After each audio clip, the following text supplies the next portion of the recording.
আরে ওই তো রাজুর বাবা তো চলে এসেছে। অনেকদিন ধরে আমি বাইক চালাতে চাচ্ছি, আজকে আমি বাইকটা চালাবো। বাইকটা তো অনেক সুন্দর দেখা যাচ্ছে। এই যে মা, আপনি একটু রাজুকে ধরেন, আমি একটু বাইক চালাবো। আরে বাহ, আজকে তো অনেক মজা হবে। অনেকদিন ধরে বাইক চালানোর স্বপ্ন আমার। আরে বৌমা সাবধানে যেও। আচ্ছা মা ঠিক আছে, আজকে তো আমি অনেক দূর যাব। আরে তুমি এটা কি করছো? তোমাকে বাইক চালাতে কে বলেছে? দাঁড়াও আমি আসতেছি, তুমি এখানেই থাকো। তোমার কাজ হইতাছে বাসায় বসে থাকা আর রাজুকে নিয়ে খেলা করা। তোমাকে এগুলো বাইক চালাতে হবে না। আরে হ্যাঁ, এবার তোমাকে ঠিক লাগছে, তুমি এখানেই থাকো।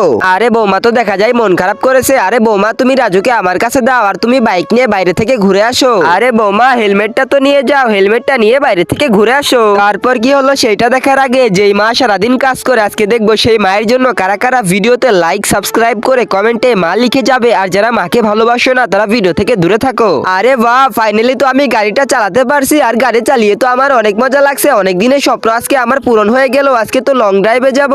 আরে বাহ, বাইক চালিয়ে তো আমার মনটা ফুরফুরা হয়ে গিয়েছে। আপনাকে অসংখ্য ধন্যবাদ। আরে এটা কি রাজুর বাবা তো রাগ করেছে? আরে না না, আমি রাগ করিনি, তুমি তো ভালোই গাড়ি চালিয়েছো।